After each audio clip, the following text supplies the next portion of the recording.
കൂട്ടുകാരെ നമസ്കാരം. ഞാൻ ഇന്നൊരു ആനിപ്പാട്ടുമായിട്ടാണ് വന്നിരിക്കുന്നത്. എൻ്റെ ആനിപ്പാട്ടിന്റെ പേരാണ് നെയ്യപ്പ കൊതി. എല്ലാവർക്കും ഇഷ്ടല്ലേ നെയ്യപ്പം?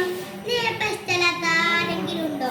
നെയ്യപ്പ കൊതി മൂത്ത അപ്പൂപ്പനും അമ്മൂമ്മയ്ക്കും ഒടുവിൽ എന്താ സംഭവിച്ചത്? നമുക്കൊന്ന് നോക്കിയാലോ. കൊച്ചുപൂരക്കലോരപ്പൂപ്പൻ പിച്ചക്കാരനോരപ്പൂപ്പൻ പിച്ചയ്ക്കൊരു നാൾ പോയപ്പോൾ പച്ചരി കിട്ടി ഇരുനാടി പച്ചരിയും കൊണ്ടപ്പൂപ്പൻ കൊച്ചുപൂരക്കൽ ചെന്നപ്പോൾ അമ്മൂമ്മയ്ക്കൊരു കൊതി തോന്നി. അപ്പം തിന്നാൻ കൊതി തോന്നി. പച്ചരി വേഗം കുത്തിയിട്ട് ശർക്കര ചേർത്തു കലക്കിയിട്ട് ചൂട് പറക്കും മൂന്നപ്പം ചുട്ടു നിരത്തി അമ്മൂമ്മ. ഹയട ഹയ നെയ്യപ്പം വട്ടം വട്ടം നെയ്യപ്പം മധൂരിടും നെയ്യപ്പം മധുര ശർക്കര നെയ്യപ്പം വായിൽ വെള്ളം നിറഞ്ഞപ്പം ഉള്ളിലെ വിശപ്പെടുത്തപ്പം കൊതിയൻ നമ്മുടെ അപ്പൂപ്പൻ കയ്യിലെടുത്തു രണ്ടപ്പം. അത് കണ്ടപ്പോൾ അമ്മൂമ്മയ്ക്ക് അശ്രമ്പം. പെട്ടെന്ന് ആര് പറഞ്ഞു മുപ്പീനെ കയ്യിലെടുക്കാൻ രണ്ടപ്പം?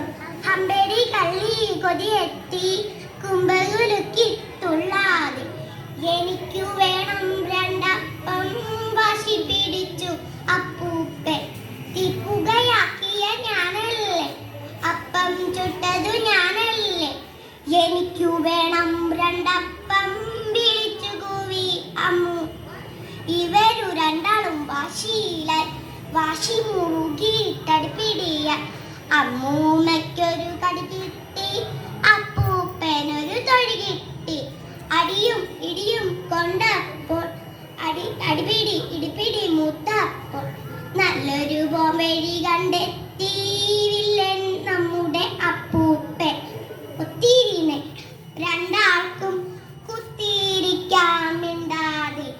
ആദ്യം മിണ്ടാൾക്കൊറ്റപ്പം മറ്റേയാൾക്കോ രണ്ടപ്പം.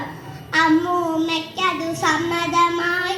അങ്ങനെ കട്ടാൻ രമ്യതയായി അപ്പം കുട്ടയിലാക്കിയിട്ട് അങ്ങേ മുറിയിൽ വെച്ചിട്ട് വിട്ടുവരാന്തേ രണ്ടാളും കുത്തിയിരുന്നു മിണ്ടാതെ. പെട്ടെന്നുള്ളിലടുക്കളായി തടുകുടു എന്നൊരു ഒച്ച കേട്ടു. മ്യാവൂ മ്യാവൂ വിളി കേട്ടു. അയ്യോ പൂച്ച ചതിച്ചൽ. ആദ്യം മിണ്ടി അമ്മൂമ്മ. കയ്യടി മണ്ടി തോറ്റല്ലോ. തുള്ളിച്ചാടി അപ്പൂപ്പൻ.